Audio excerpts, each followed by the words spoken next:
ஒரு ஒரு சப்ஸ்கிரைப் வந்து கேட்டாங்க, என்ன சொல்கிறீங்கன்னு புரியல அப்படின்னு. இந்த மாதிரி லேஸ் இருக்கு இல்லையா, இந்த மாதிரி லேஸ் வந்து ப்ளவுஸுக்கு வந்து நம்ம இந்த மாதிரி ரவுண்ட் நெக்குக்கு நம்ம யூஸ் பண்ணுவோம். அந்த டைம் என்ன ஆகும் அப்படின்னா, இது இப்படி தூக்கிட்டு இருந்திருக்கும், இப்படி தூக்கிட்டு இருக்கும். ஸோ நான் இப்போ பாருங்கள், நான் சொல்லி கொடுத்த அந்த ட்ரிக்ஸை வந்து யூஸ் பண்ணி வச்சிங்கன்னா இந்த மாதிரி பர்ஃபெக்டாக அந்த மாதிரி அழகாக வரும். இங்கே பாருங்கள், நல்லா தெரியும் பாருங்கள், இந்த மாதிரி அழகாக வரும். சரிங்களா? அதுக்கு என்ன பண்ணணும் அப்படின்னா, நம்ம இந்த இருக்கு இல்லையா, இந்த அட்ஜஸ்ட்மெண்ட்டில் ஃபைல் வச்சிடணும்.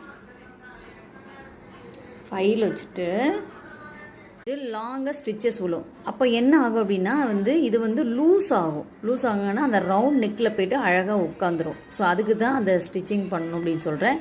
இந்த மாதிரி ட்ரை பண்ணுங்கள். ஒரு சப்ஸ்கிரைப் கேட்டாங்க, ஸோ அவங்களுக்காக அந்த வீடியோ போட்டேன். தேங்க்யூ.